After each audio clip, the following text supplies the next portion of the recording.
Well, in the next 25 years, more than 1 in 3 Hong Kong residents will be above the age of 65. While the urban population can count on medical resources within the city, it's harder for residents who live on outlying islands. As the demand for geriatric services increases, Deborah Wong finds out what it takes to attend to them.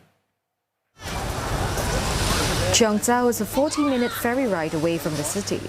On weekends, the normally quiet streets are packed with tourists. But look closer and you see that it's an economy run mostly by older residents.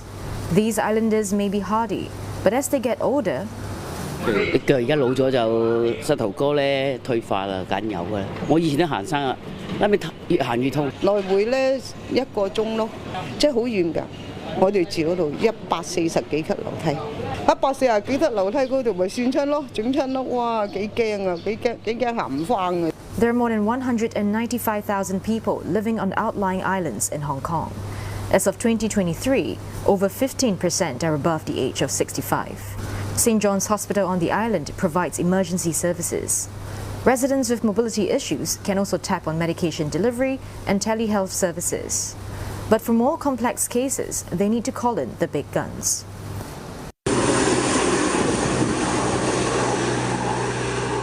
The Government Flying Service, or GFS, handles search and rescue operations and medical emergencies. They're often activated to evacuate island residents to the city for treatment. Aside from the air crewmen who are medically trained, the GFS also has 67 healthcare volunteers on the roster. We only have a few minutes on ground to think about the case and to be prepared for it. Because since we are airborne, there's no more access to equipment. It's unlike the hospital setting, where you can easily ask for help. The information that you get, we usually get only like 1 or 2 sentences, very brief description on what's going on with the patient. We don't have access to the medical record that we normally do in the hospital setting. When the siren goes off, the clock starts ticking down. And the team sometimes must make a snap decision, like whether to pack controlled drugs that may be temperature sensitive.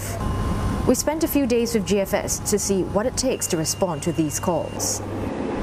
We're flying across the Victoria Harbour right now and we're moments away from landing in Cheung Zhao. The case we're on is categorized B, which means the crew has 2 hours to complete the mission. If it's categorized as A, which means a little bit more critical, the crew only has about 20 minutes to finish the mission. It is pretty straightforward, but the crew still has to be laser focused because the weather can change any moment, especially during summer months. In fact, before we took off on one of the flights, there was a sudden downpour. The pilot had to wait for rain clouds to clear before plotting the quickest route. Once the craft lands, the crew has a quick word with the doctor, and the transfer is done within minutes. Especially in cold day or in extreme hot weather, you can expect a more senior person will have call-outs because of their breathing or heart problem. So in our in-house training, we will focus on geriatric, the care. They have different pathophysiology from normal adult. A citywide labour shortage in the healthcare sector is expected to pile on the pressure, and it shows no signs of easing. Hong Kong most recently stepped up recruitment of health workers in the mainland and Malaysia, among other places. It's also considering expanding the scheme to non-locally trained allied health workers like radiographers and occupational therapists. Deborah Wong, CNA, Hong Kong.